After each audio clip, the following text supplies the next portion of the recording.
अस्सलाम वालेकुम students, welcome to world of education. आज की इस वीडियो के अंदर मैं आपके साथ जो है वो मिड टर्म का रिजल्ट डिक्लेयर कर दिया गया, उसके हवाले से बातचीत करूंगा। बहुत ज़्यादा इंपॉर्टेंट पॉइंट्स जो है वो मैंने आपके साथ डिस्कस करने हैं। मेक श्योर ज़रा हर पॉइंट को अच्छी तरह सुन लें ताकि आपका हर कॉन्सेप्ट जो है वो क्लियर हो जाए। देखें जी, पहले तो जब आप मिड टर्म का अपना LMS ओपन करेंगे ना, तो आपको मिड टर्म रिजल्ट का इंटरफेस आपके जो है वो स्क्रीन के ऊपर नज़र आपको आ जाएगा। इन केस अगर आपको नहीं आया, यानी कि होम का पेज एज यूजुअल आपके सामने अगर ओपन होता है, तो आपने क्या करना है उसके लिए मैं आपको बताऊंगा। देखें ये आपके पास इस तरह का इंटरफेस ओपन होता है। आपने जो है वो ग्रेड बुक में जाना है। After clicking the grade book क्या होगा जनाब, ये देखें यहाँ पे डायरेक्टली वो आपको जो है वो मिड टर्म रिजल्ट का सेक्शन नजर आ रहा है। यहाँ पे आप चेक करेंगे ना, तो आपको यहाँ पे ओवरऑल नंबर दे दिए जाएंगे या ओवरऑल आपको यहाँ पे नंबर जो है वो मिल जाएंगे। अच्छा, जरा इंपॉर्टेंट बातें यहाँ से जरा सुनना स्टार्ट कीजिए। देखिए ये सब्जेक्ट्स हैं आपके, डजेंट मैटर कि क्या सब्जेक्ट रिजल्ट है, क्या मामलात हैं। जरा मैं आपको एक टोटली बात बताना चाह रहा हूँ कि मकसद क्या है। देखिए ये आपके कोर्स हैं, तो आपको पता है जिस तरह इस स्टूडेंट का PA के 301 है, मैथ है और जो मुख्तलिफ कोर्सेज हैं, ये आपके नंबर हैं जनाब।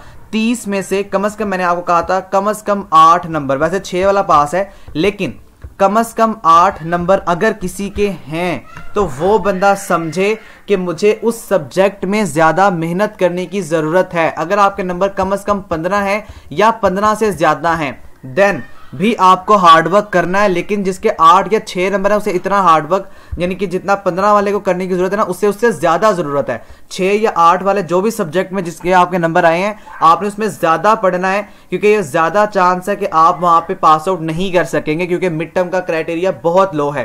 ठीक है, यहां पे देखें ये आपके मार्क्स आ गए। जिस तरह 30 में से 15.8 है, जो कि ग्राउंड फिगर 15 हम कंसीडर करेंगे। इस तरह 30 में से ये 12.58 है, जिसका मतलब है कि ये ओवरऑल आपको 13 नंबर जो है वो कंसीडर करेगा। ठीक है, इस तरह से ये 16 है, ये 8 है। ये देखिए ये इस स्टूडेंट को 8, ये यानी कि CS 601 में बहुत हार्डवर्क करने की जरूरत है।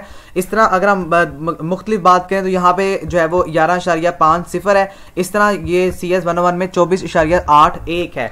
देखिए जी करना क्या है यहाँ पे, ये बात तो यहाँ तक आपको समझ आ गई कि ये मामला यहां तक है। ये आपकी परसेंटाइल है, यानी कि परसेंटेज है।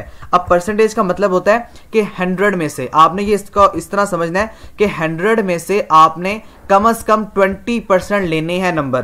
ठीक है, अब 20 में से यानी कम से कम 20% आपके नंबर आने चाहिए थे। ये पाक स्टडी में नंबर है इनके 50%। ठीक है जी, यहाँ पे मैथ 101 में इनके नंबर है 42%। इस तरह इंग्लिश 101 में इनके नंबर है 56%। आपने जो मेंटेन करना है ना, वो आपने इस 20% को मेंटेन करना है। इस तरह यहाँ पे देखें CS 601 के अंदर इनके नंबर है 27%। ठीक है, इस तरह आगे अगर आप चेक करें 201 में इनके नंबर 38% है, और ये देखिए 20% मेंटेन करना था, लेकिन 27 है। इसका मतलब है कि यहाँ पे बहुत ज्यादा हार्ड वर्किंग करने की जरूरत है। और 101 के अंदर देखें तो 83%। ठीक है, तो ये मैंने इनको प्रॉपर्ली क्लास दी थी, इसलिए इनके अच्छे नंबर आए हैं। बहरहाल मैं आपको सिर्फ ये बता रहा हूं कि ये तमाम तर क्राइटेरिया आपने समझ जाना है। यहां तक आपको बात आ गई समझ में। नेक्स्ट हम आते हैं जी क्लास एवरेज के ऊपर। अब ये क्लास एवरेज क्या है, यानी कि आपके एवरेज आपके नंबर या क्लास के कितने हैं, तो ये सब्जेक्ट वाइज आपको यहाँ पे लिखा हुआ शो होगा। तो ये 13 पॉइंट समथिंग है, इसी तरह 14 पॉइंट समथिंग है, 18 पॉइंट समथिंग है। तो ये जो क्लास एवरेज है, बेसिकली ये आपकी एवरेज परफॉर्मेंस बता रहा है कि क्या एवरेज परफॉर्मेंस आपकी रही। टोटल यहाँ पे ओवरऑल नहीं पता, लेकिन टोटल में भी यहाँ पे ओवरऑल 20% ही मेंटेन की जा सकती है। यहाँ पे देखिए जी एग्जाम अटेंडेंस, ये आपकी अटेंडेंस है कि यहाँ पे ये कौन से नंबर है 20496, यानी कि ये सिंपल वो बेसिक नंबर है या बेसिक वो चीज़ें आपको बता रहे हैं जो कि आपकी अटेंडेंस के अंदर आता है। जिस तरह से जो स्पेशली प्रैक्टिकल के जिनके सब्जेक्ट्स होते हैं ना, उनके लिए 70% मेंटेन करना बहुत ज़रूरी होता है। तो ये वो यहाँ पे देखें ये वाली है 75 पॉइंट समथिंग है, यहाँ पे 75, यानी कि आपने चीज़ों को अटेम्प्ट कितना किया है, वो सारी यहाँ पे आपको जो है वो ओवरऑल चीज़ें दी जा रही हैं या बताई जा रही हैं। तो ये एग्जाम की अटेंडेंस है कि क्या क्या आपने जो है वो ओवरऑल परफॉर्मेंस आपकी थी अटेंड करते हुए एग्जाम को। ठीक है, तो ये तमाम तर मामलात आपको यहाँ तक अभी तक जो है वो इस टेबल के अंदर बताए जा रहे हैं। ये अभी जो है वो न्यू ओवरऑल तमाम तर चीजें हैं, तमाम तर नोटिस, तमाम तर चीजों को उन्होंने चेंज कर दिया है। इससे पहले ऐसा जो है वो कुछ भी नहीं था। तो ये आपको बताने का मेन मकसद है कि आप लोगों ने जरा यहाँ से अंडरस्टैंड कर लेना है। बहुत सारे कमेंट्स आएंगे या वो पर्सनल नंबर पे लोग कांटेक्ट करते हैं, तो मैं आपसे यही रिक्वेस्ट करूंगा मेरी इस बात को जरा अंडरस्टैंड कर लें। ये वाला जो सेक्शन है ये ज्यादा इंपॉर्टेंट है समझने वाला। अगर आपके कम से कम 15 नंबर हैं आपके एग्जाम में, देन आप जो है वो अच्छा वर्क करें, हार्ड वर्क करें, तमाम तर चीज़ों को याद कर लें। लेकिन अगर अनफॉर्चुनेटली जिस तरह इसके देखें 8 नंबर, अगर किसी के 8 नंबर हैं या अगर किसी के 6 नंबर हैं, 7 नंबर है, तो उससे ज़रा ज़्यादा हार्डवर्क करना है। जैसे इन स्टूडेंट को सबसे ज़्यादा हार्डवर्क करने की जो ज़रूरत है वो CS 601 के अंदर है, ठीक है। तो आपने मिनिमम 20% को मेंटेन करना होता है। एक और बात मैं स्टूडेंट्स आपको यहाँ पे डिक्लेयर कर दूं कि आप लोगों ने ना इस बात का भी ख्याल रखना है कि अगर अल्लाह ना करे किसी के 6 से नंबर कम है, यानी कि अगर किसी के 5 नंबर हैं या अगर किसी के 4 नंबर हैं, तो उसके लिए क्या मामलात हैं, ये उसके लिए क्या क्राइटेरिया है, तो वो बात ज़रा याद कर लें कि आपके ना 20% नंबर होने चाहिए। यानी कि आपके क्विज़ेस को, आपकी असाइनमेंट्स को और आपके GDBs को और आपके मिड टर्म को मिला के आपके 20% नंबर बनने चाहिए। इजी है, पास होना मुश्किल नहीं है, बशर्ते कि ज़रा हार्डवर्क ज़्यादा है।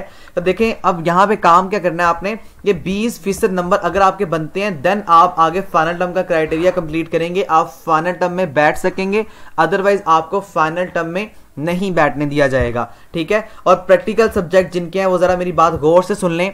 प्रैक्टिकल का चूंकि मिड टर्म नहीं होता, उसके लिए ये ज़रूरी है कि ना आपने 70% अपने क्विज़ेस में, ये 70% आपकी क्राइटेरिया होना चाहिए प्रैक्टिकल सब्जेक्ट का। 70% अगर आपका मिड टर्म होगा देन ही आप जो है वो ओवरऑल अपने जो फाइनल टर्म है उसको जाकर अटेम्प्ट कर सकते हैं, अपना फाइनल टर्म आप दे सकते हैं। अदरवाइज आप फाइनल टर्म नहीं देंगे, वो फिर आप नेक्स्ट सेमेस्टर में जाकर दोबारा से तमाम तर वर्किंग करेंगे और फिर आप फाइनल टर्म को जो है वो अटेम्प्ट करेंगे, ठीक है। तो प्रैक्टिकल सब्जेक्ट के लिए ज़रा रूल अलग है और जो जिनके थ्योरेटिकल सब्जेक्ट है उनके लिए रूल जो है वो अलग है, ठीक है। इसके अलावा एक और बात जो बहुत इंपॉर्टेंट है यानी कि बताने वाली है वो ये है कि अब आपने मिनिमम फाइनल टर्म में कितने नंबर लेने हैं जनाब, तो कम से कम फाइनल टर्म में आपके 30% जो है वो नंबर होने चाहिए। और मैं आपको एक और चीज़ बता दूं कि आपका फाइनल टर्म का जो सिलेबस है वो अनाउंस कर दिया गया है, तो वो सिलेबस जो है वो मैं इंशाल्लाह ताला आपको आपके साथ नेक्स्ट वीडियो अभी ही बना के मैं वीडियो आपके साथ सेंड कर दूंगा, या मैं आपको अपलोड करके आपको जो है वो लिंक दे दूंगा इसी वीडियो के डिस्क्रिप्शन में या कमेंट में, ठीक है। तो आप जरूर वो वीडियो सुन लीजिएगा। फाइनल टर्म का सिलेबस आपका अनाउंस कर दिया गया है, आपको फाइनल टर्म में चॉइस दी जाएगी, ठीक है। आपके लिए अच्छी खबर है कि आपको फाइनल टर्म में भी चॉइस दी जाएगी, लेकिन किस हिसाब से चॉइस होगी वो यूनिवर्सिटी ने एक नोटिफिकेशन जारी किया है। तो जरा पेपर पैटर्न को मैं आपको नेक्स्ट वीडियो में या एक अगली अलहदा वीडियो में जो है वो समझाने की कोशिश कर दूंगा, ठीक है। तो ये बहुत इंपॉर्टेंट बात है जो मैंने आपको बता दी, जरा इसको गौर से सुन लीजिएगा एक दफा कि मिड टर्म में आप लोगों के नंबर कम से कम 20% रूल के मुताबिक 6 नंबर होने चाहिए, लेकिन जिसके 6 हैं तो उसको हार्डवर्क करने की बहुत ज़्यादा ज़रूरत है। और अगर आपके नंबर 15, 16, 17 हैं तो आप अच्छी तरह से मेहनत करें, इंशाल्लाह ताला आप अच्छे नंबरों में पास हो जाएंगे, ठीक है। कंफ्यूज नहीं होना, पेपर को ज़रा ईजी होकर अटेम्प्ट करना है।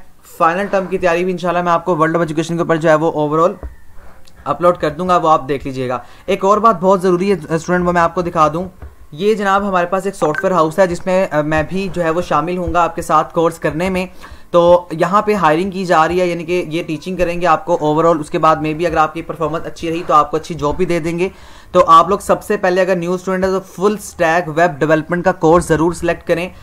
डिस्क्रिप्शन में आपको मेरा जो नंबर है वो मिल जाएगा, बहुत इंपॉर्टेंट है आपके लिए अगर आप ऑनलाइन अर्निंग करना चाहते हैं और अगर आप किसी सॉफ्टवेयर हाउस में अच्छी अर्निंग पे जाना चाहते हैं। कम से कम आपकी 25-30 स्टार्ट हो जाएगी और अगर आपका 1 साल का एक्सपीरियंस हो जाएगा तो आपकी इंशाल्लाह ताला कम से कम जो है वो 70-80 हज़ार रुपये तनख्वाह हो जाएगी।